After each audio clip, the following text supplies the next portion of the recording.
Helo, Rhys a Gwilym dwi'n Uwch Ddarlithydd yn Economeg yn Ysgol Busnes Bangor. Yn anffodus, da ni methu rhedeg dyddiau agored ar hyn o bryd yn y brifysgol oherwydd y coronavirus. Felly, diben fideo fer hon ydy i jyst rhoi ychydig o gwybodaeth i chi am y rhaglenni economeg sydd ar gael yn yr Ysgol Busnes. A dwi'n gobeithio croesawu chi un o'r rhaglenni yna ym mis Medi. Felly, da ni'n rhedeg sawl rhaglen yn ymwneud â economeg.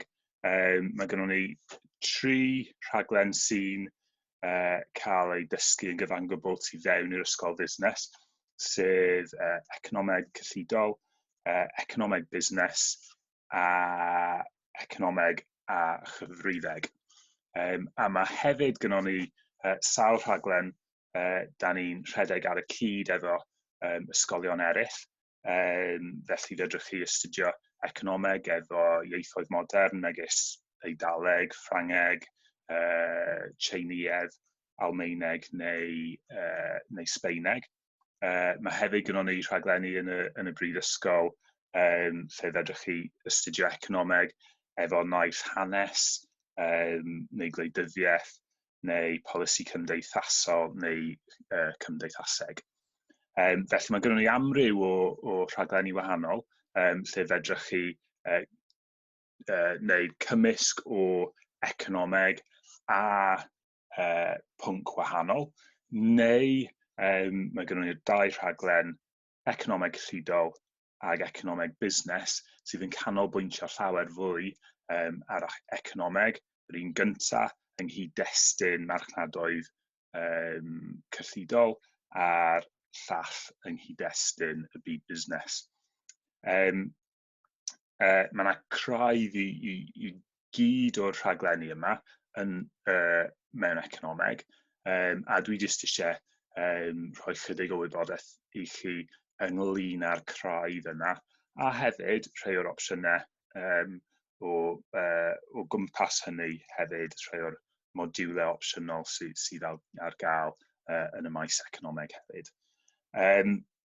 Felly, o ran y craidd, os o'ch chi'n dod i astudio efo ni ym mis Medi, yn y flwyddyn gyntaf, y canolbwynt o'r flwyddyn gyntaf ydy wir i gael y cyd-destun ehangach ynglyn â'r economi, deall datblygiad economegol Cymru, Deyrnas Gyfunol a'r byd yn gyfan dros y 200 mlynedd diwetha, i rhoi'r economi yn ei cyd-destun hanesyddol, ond hefyd mwyn rhoi'r economi yn ei cyd-destun cymdeithasol ag amgylcheddol hefyd. Felly, da ni'n edrych ar materion megis anghyfartaledd. Pam di rhai ardaloedd o'r byd yn llawer fwy ffyniannus yn economegol na ardaloedd eraill. Da ni'n edrych ar y perthynas rhwng yr economi a'r amgylchedd a meddwl am datblygiad cynaliadwy. Felly mae'r blwyddyn gyntaf beth i cael y cyd-destun eang na ynglyn â'r economi.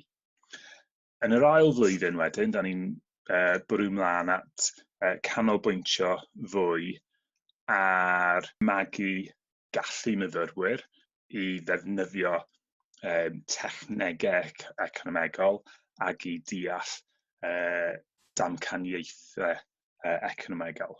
Felly mae'r ail flwyddyn y bit i adeiladu'r sgiliau yna, a wedyn yn y trydydd flwyddyn da ni'n edrych at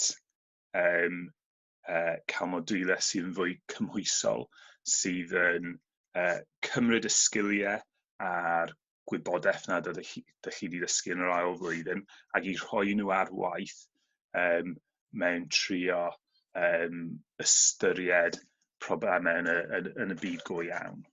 Felly mae'r trydydd flwyddyn yn llawer fwy cymhwysol amdan rhoi'r pwnc ar waith.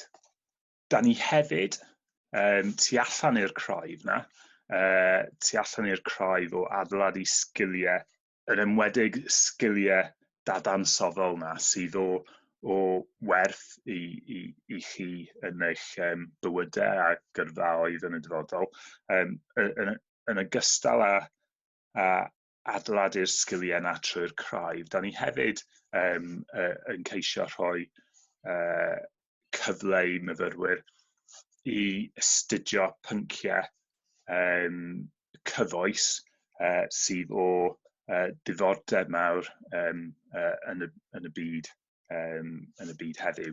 Felly, y fath o pynciau da ni wedi bod yn edrych ar eleni efo'n myfyrwyr ni ydy meddwl amdan effeithiau Brexit, beth ydy goblygiadau Brexit